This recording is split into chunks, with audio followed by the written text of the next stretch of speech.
Bitcoin has an emission of over $40 million per day in Bitcoins. That means that Bitcoin miners are mining over $40 million of Bitcoins every day lately. And that's intriguing, right? So I'm like, yeah, I should mine Bitcoin. I should mine more Bitcoin. I want more Bitcoin miners after I got addicted to the original, got a couple Bitcoin mining rigs. It's an easy way to earn passive income, right? I mean, you buy a custom computer, you plug it in, and you start stacking Satoshis. The best form of money in this era. Forget dirty dollars and fiat. I'd rather have some Bitcoins. Dollars in 10 years will be worth hardly anything at this rate. Bitcoins, on the other hand, well, at this rate will be worth very much. But what about this halving thing I heard about? Today we're going to look at Bitcoin mining profitability, and the Bitcoin halving and how all of this comes together. And in particular, we are going to contrast some of the latest releases in Bitcoin mining rigs and if it really is viable to be mining Bitcoin in 2024 without millions of dollars in investments. My name is Vosk. You're on the Voskcoin YouTube channel.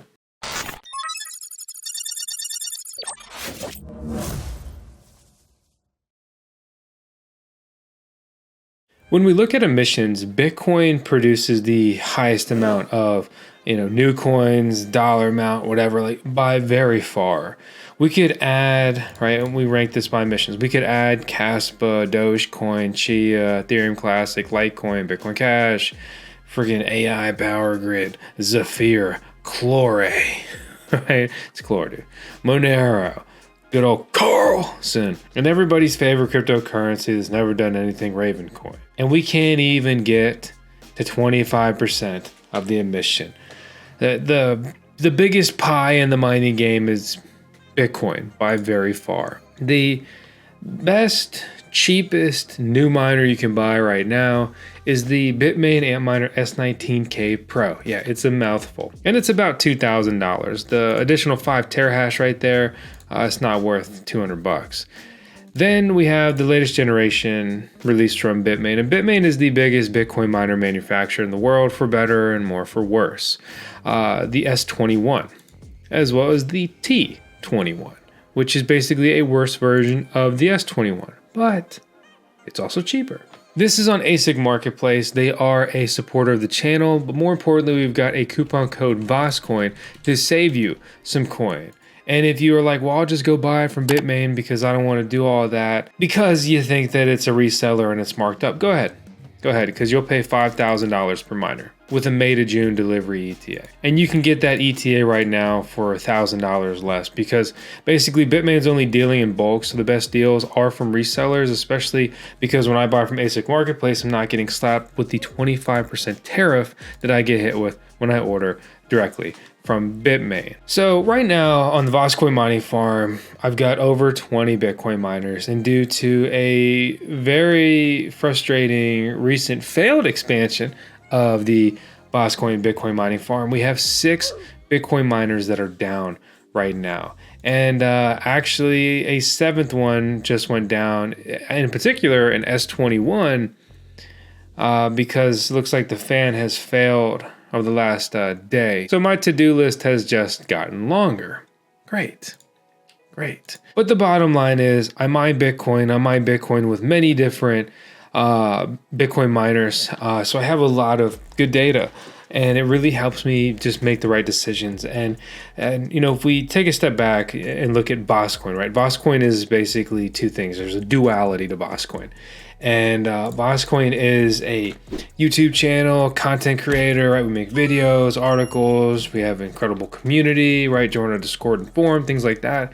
But we also are building our own mining farm, and it's getting very serious. I have many different models to create many different reviews here on the channel, and they all just get plugged into the farm. If I was just focused on building a mining farm, I would have many less models, but it makes it more exciting on the content creation side. I honestly do think that mining Bitcoin is easy, but that doesn't mean it's right for everyone. And a lot of that's based on your electricity rate. So let's start running some numbers, right? We have the S19K Pro at $2,000. It has a hash rate of 115 terahash a second while consuming 2,760 watts.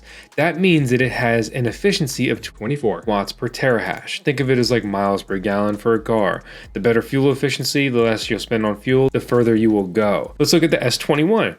3,500 watts of power consumption at 200 terahash a second. That equates to an efficiency of 17.5 watts per terahash.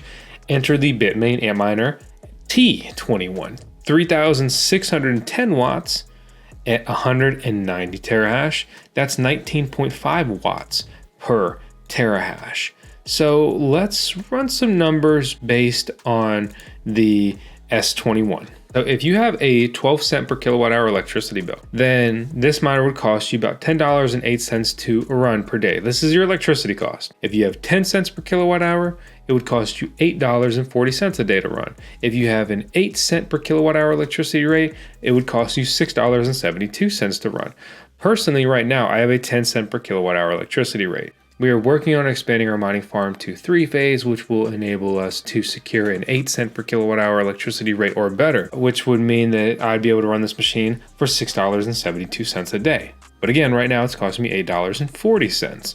Let's look at my real world mining profitability. Forget mining profit calculators. I got the real data. So I'm not saying they're wrong, I'm not saying they're right. So I look at mine, I see these numbers, and I crunch them, and it means that when I mine 0.00036106 Bitcoins, or Satoshis, right? 36,000 Satoshis, that I have actually mined what equates to $15.33. Obviously, you know, until you realize the gain, it's not a gain or it's not a profit or your earnings or whatever. I understand that, but we're running off the real world data. Right, so this is what it equates to. We have now this much Bitcoin, and we have this much in USD. So pre-Bitcoin halving at 10 cents per kilowatt hour, I would be profiting, right, $6.93.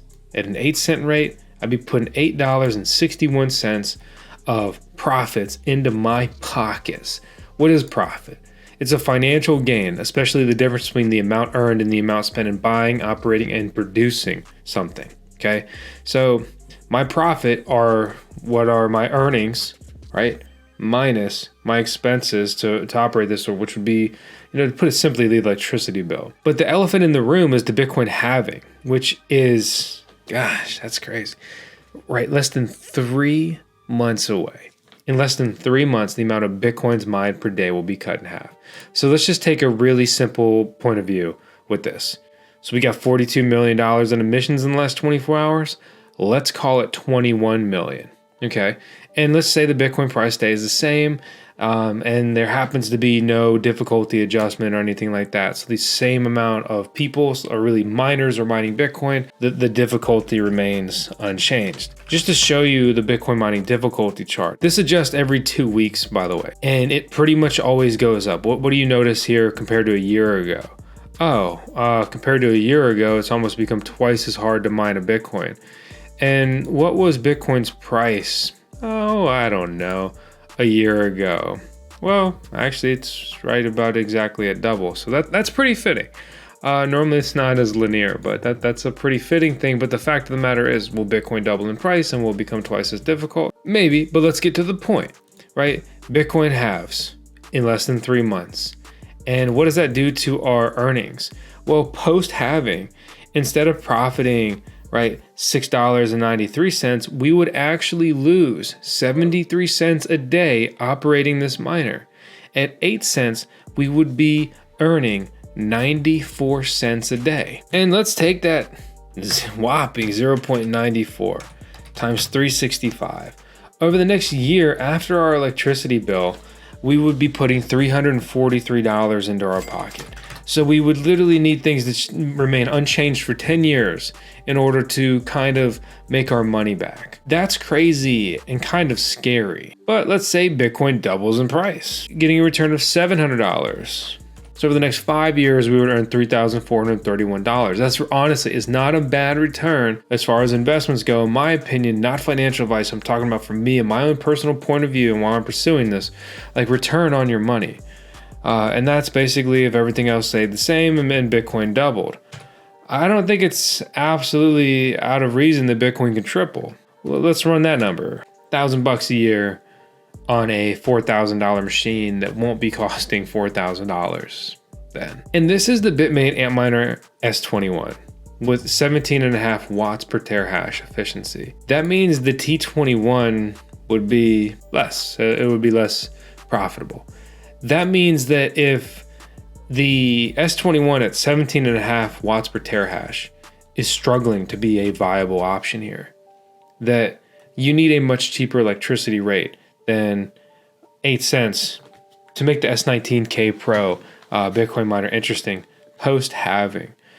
However, I will say that I'm speaking about this with a very basic point of view because there's many tax advantages of operating a business as your mining farm as opposed to not. It's really at this stage of the game foolish. It's nothing short of a business, right? You're buying stuff, you're doing stuff, you have expenses, you have earnings, you're providing a service, right? I mean, you are running the Bitcoin network, you are decentralizing it, you are basically your own little DIY data center. That's a business. Data centers are businesses and so is mining. It's just new to people.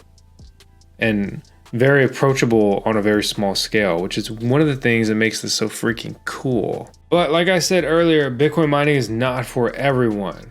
Quantum Expeditions knows that. So they are working towards building one of the next publicly traded Bitcoin mining companies, and they're allowing people to invest with small dollar amounts. And this isn't an ad or whatever. I've linked up with them and Voskcoin has partnered with them. So we have acquired equity in Quantum Expeditions. I'm rooting for them, obviously for multiple reasons. But one of the things that I think is so cool about this is, there's two things.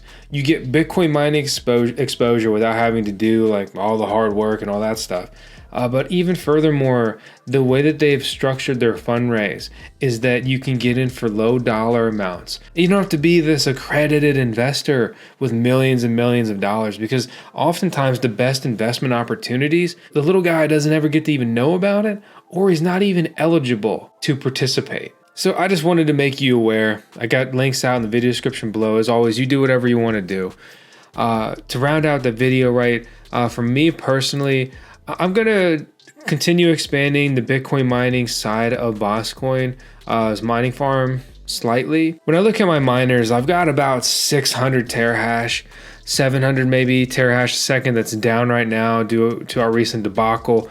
Watch our other videos to learn about all that crazy drama, frustrations. But the point is, I'm pretty close to 3 petahash a second.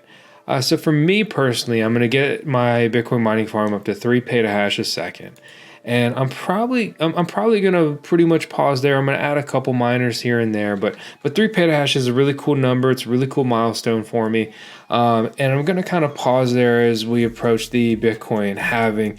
And to be frank, I'm going to diversify further into altcoin mining. I just think it's more viable since I'm open to that. I'm actively engaged in crypto mining, and I'm not limited by, I have an investor and he only wants to do Bitcoin mining. And although I think altcoin mining is high risk, potential high reward, right? It's just much more viable for people with, simply put, worse electricity rates than the major Bitcoin mining farms that are just securing incredibly efficient or effective, lucrative, is what it ends up being, electricity rates. Other than kind of like a pilot one-off miner, I don't think the S19K Pro is, as it stands, all that viable, depending on your electricity rate. The S21 is one you naturally gravitate towards. Ironically, I have 2 S21s and one has already given me grief. S19 series have been incredibly rock solid for me personally. I believe and hope this to just be a fan, but I need to go check that out and confirm that. But again, I think it's just a fan. So with all that said and in mind, I do find the T21 really interesting. You lose 1.5 watts per terahash in efficiency. you save a pretty substantial sum. I mean, if we just take ASIC Marketplace's price on this, I get April delivery for $3,350. And when I take April delivery on the S21, it's $4,100. So when you take that efficiency, to me, that's not going to be worth $750. That's a huge chunk of money for that efficiency boost. And I think that's why the T21 is hitting an interesting sweet spot for Bitcoin miners. And when it comes to the T series, which to put it simply is just the worst version of the S series from Bitmain for their Antminer Bitcoin miners. This is, I think, the most interesting and appealing T series that we've ever seen from them. So that's where we're at. I'm going to try to get a T series in just to check it out and make sure it's everything it's supposed to be and cracked up to be, right? Hopefully you found this video everything it's supposed to be cracked up to be. Hope you subscribe to the Voskcoin YouTube channel, because the best part about every Voskcoin video is that we run 10 seconds of tails on every video. Isn't that right, Pup? Pup's asleep, working the night shift. So I just woke her up. So hey, anyway, hope you liked the video. Subscribe, stick around. But Tails, hey, you want to go get a treat? We're gonna go get a treat. You should go get a treat too. And I'm gonna get a glass of water. I'm thirsty. I'll see you on the next one.